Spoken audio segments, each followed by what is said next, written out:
Welcome, everybody, back to the Parent Academy. This is Rob Furman and Kevin Monahan. This is the day before our last day before our holiday break. And being an elementary and middle school principal, as we are, you realize how crazy that can be. But we wanted to leave something with you before the new year. Maybe some ideas in terms of what you can do over this break to sort of keep school and academics in mind with your students. Now, we're not talking about making them do worksheets and flashcards and things like that, but fun activities that can keep them engaged in the academic process, because in no time at all, they're back right into school. Kevin, give us some of the ideas that you have in terms of what they can do over break. Rob, the most favorite thing we love to do is we like to take field trips. You know, living in Pittsburgh, there are so many things to do around our area, and pretty much they're all educational in some way, whether it relates to history, whether it relates to, botany, biology. I mean, Pittsburgh has a plethora of places to go. For example, we like to take field trips, and we put together like scavenger hunts. If we would go to Oglebay and we go to the Good Zoo, we try to put together some kind of scavenger hunt to look for certain animals, or to look for various information regarding to the history of the area, or the Heinz History Center. There's just so much to do, and we find that the field trips for us are fun, relevant, and educational. Absolutely. Well, that's a great idea. I know we could even do things that are just even around the house. What kind of things do you think of in terms of what we could do without having to maybe those parents that can't get out to go do a whole day thing? Any ideas there? Honestly, another great thing to do is having a game night, Rob.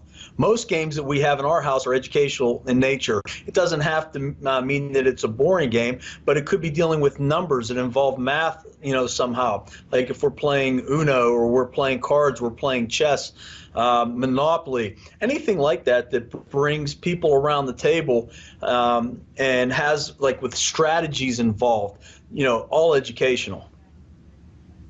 Absolutely. I know one thing that I hear a lot about, especially over the holiday times, is the fact that, there's all this cooking going on, and you're always making cookies or some sort of recipe.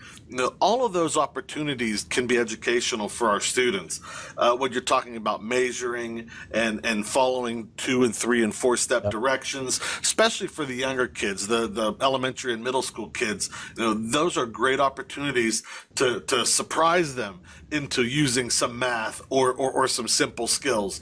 I don't think it's as much the need to drive home the fact that, hey, you have to learn something right now, but it's more the fact that let's do something fun, and while we're doing something fun, you're going to end up learning something anyhow, which is sort of the interesting part of that whole experience.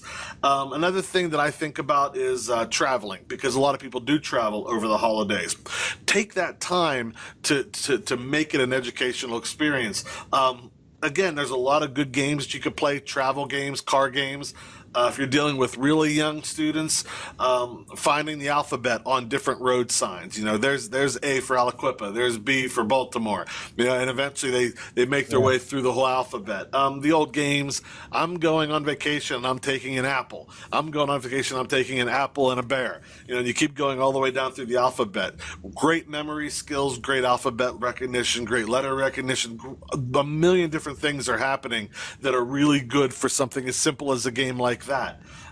It's just a matter of taking that moment to stop and say, let's do something, and in the process, my kid's going to be using his brain a little bit.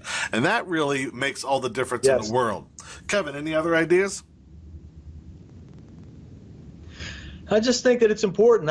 And some nights, being Christmas, the night before Christmas, we can read books together, read books aloud, fun things, comic books, just spending time with each other, and just communicating is educational in itself. Absolutely. What a great conclusion there, especially since we're all about reading too.